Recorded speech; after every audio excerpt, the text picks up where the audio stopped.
Friend, আমরা চলে এসেছি চন্দননগরে জগদ্ধাত্রী পুজোর বিসর্জন দেখতে। আজকে শুক্রবার, ডেট হচ্ছে 1 তারিখ নভেম্বরের। থেকে ভিডিওটা করছি, দেখো পুরো চারদিকে আলোতে ভরে গেছে, কি অপূর্ব লাগছে দৃশ্য। এই যে বিসর্জন দিচ্ছে, দেখা যাচ্ছে লাইটিংয়ের জন্য। আবার কাঠা বিসর্জন,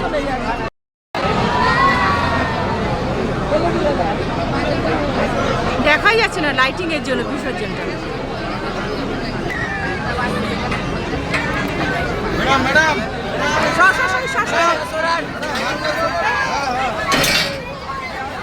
কত লোক, সব লঞ্চ থেকে বেরোলো। এই টিকিটটা কোথায়? ও, আমাদের তো টিকিট দেওয়া হয়ে গেছে, আবার কি?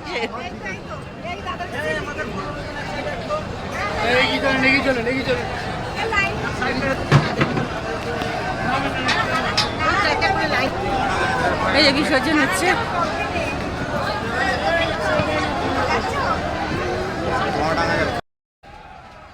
এই ঠাকুরগুলো বিসর্জন হচ্ছে, সেগুলো প্রসেশনের জন্য এন্ট্রি পায়নি, তাই এগুলো আগেই বিসর্জন হয়ে যাচ্ছে। এই যে কাঠামোটা এখন নেবে, তারপরে এই যে কাঠামো নিয়ে যাচ্ছে।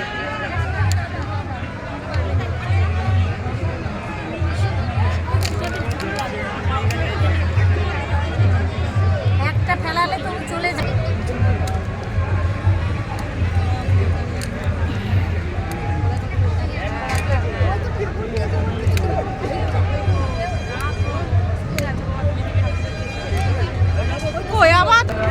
এই যে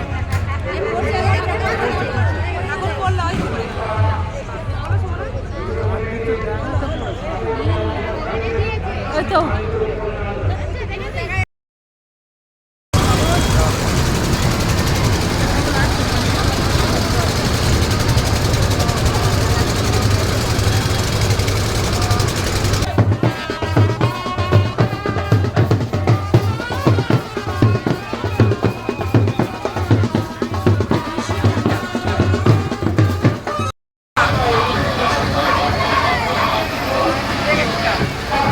নববর্ষে শহর চন্দননগরের ঐতিহ্যবাহী আলোক শোভাযাত্রায় রাজপথকে রানীমা 81তম বর্ষে আমাদের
সারা রাত ঠাকুর বিসর্জন দেখার পর পরের দিন যখন আমরা বাড়ি ফিরছি, তখনও দেখছি বিসর্জনের পথে ঠাকুর যাচ্ছে। তবে পরের দিনও নাকি শুনলাম সারা রাত বলতে রাত 10টা পর্যন্ত ঠাকুর বিসর্জন চলে।